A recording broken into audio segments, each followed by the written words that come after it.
Hierdie tyd waarin ons besin oor die Heilige Gees is nie net 'n opwindende tyd nie. Dis 'n geweldig belangrike tyd vir die kerk. Baie dinge wat oud word beter. En ons sien die ontwikkeling in die natuur en hoe dinge wat na seisoen die winter was, dan begin die natuur weer oor, is daar nuwe lewe. En elke keer is daar lesse wat geleer is uit die verlede.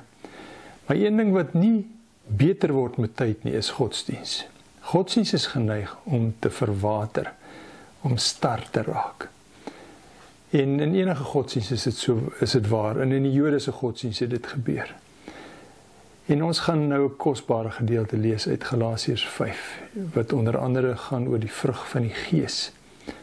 Ons gaan 'n bietjie kyk na die konteks daarvan, en dit gaan vir ons 'n klomp dinge baie duidelik maak. Here, hierdie is u tyd. Die tyd waarin u vir ons kom wys, wat u eintlik oorspronklik bedoel het. En nou is ons daar op die voorpunt. Ons is daar waar ons u in volheid kan beleef, u nabyheid en u grootheid. Help ons om dit vandag opnuut te ontdek. In Jesus se naam bid ons dit. Amen. Ons lees Galasiërs 5 van vers 16 af. Laat julle lewe steeds deur die Gees van God beheers word.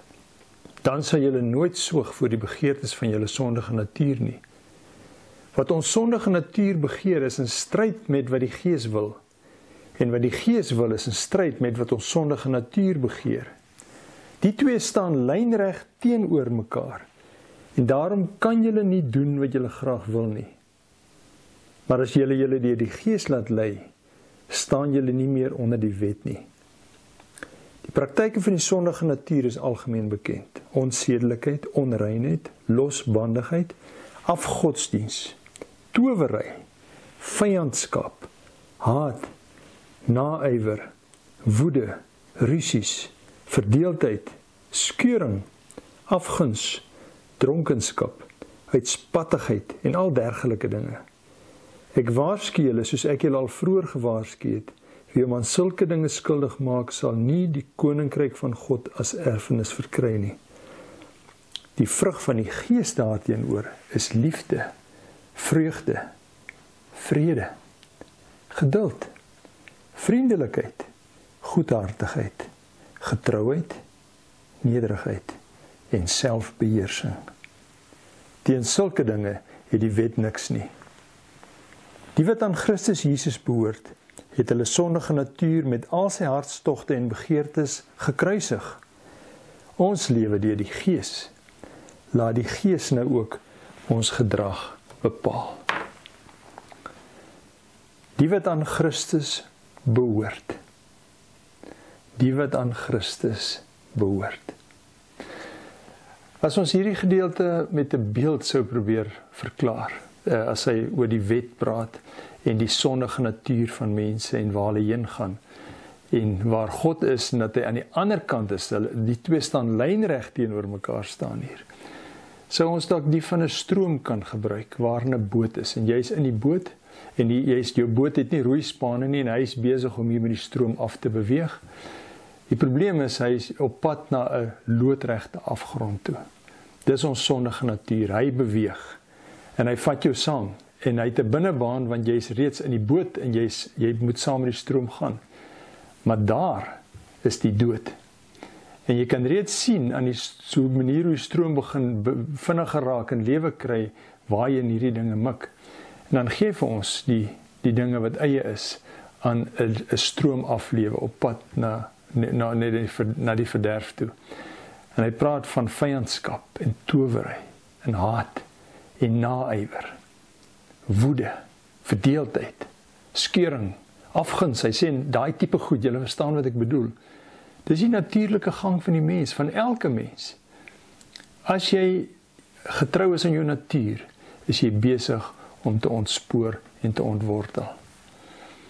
En toe daar 'n moontlikheid gekom, wat mense gekry het, om 'n tou oor die stroom te span, sodat terwyl die bootjie afgaan, daar 'n tou verbykom en dan kan jy in die tou vashou en dan hou jy jou daar. En dit was vir mense die wet gewees.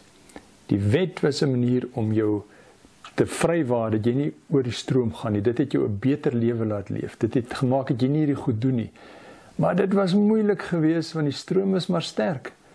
En jy hou vas, maar partykeer glip jy weer los. En dan gaan jy eentjie verder die stroom, dan gryp jy maar weer. En dit word 'n magtelose kringloop waar jy nie regtig vorentoe kan kom nie. Al hou jy die tou styf vas, hy kan jou nie by die hawe bring wat aan die ander kant van die stroom is nie. En dit was mense se dilemma.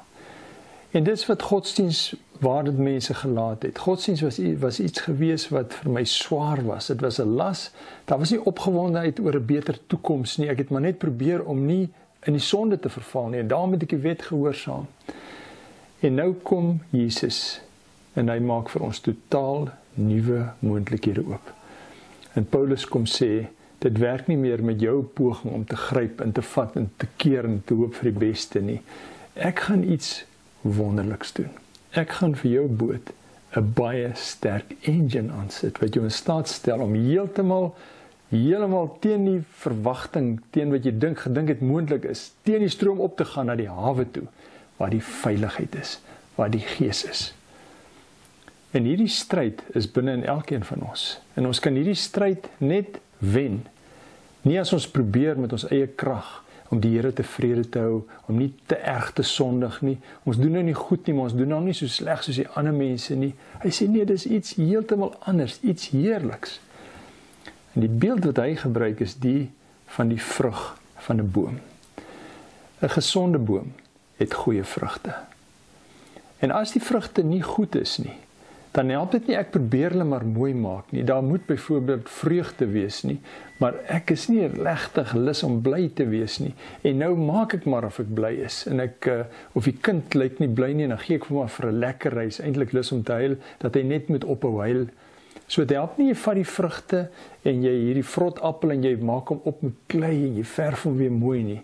Jy kan dit nie uit eie krag doen nie. As daar fout kom met die vrug, dan gaan ek terug na die wortelstelsel toe.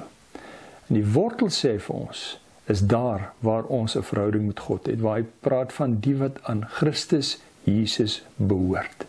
Hulle het hulle sondige natuur met al sy hartstogte en begeertes gekruisig. Hulle leef in 'n ander dimensie.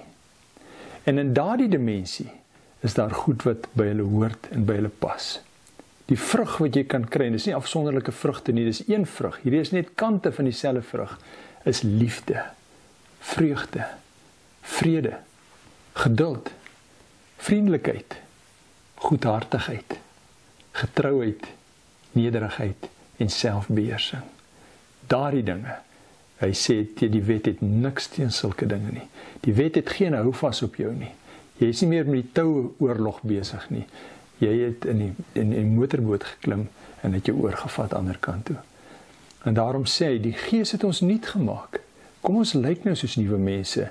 Ons lewe deur die Gees. Laat die Gees nou ook ons gedrag bepaal.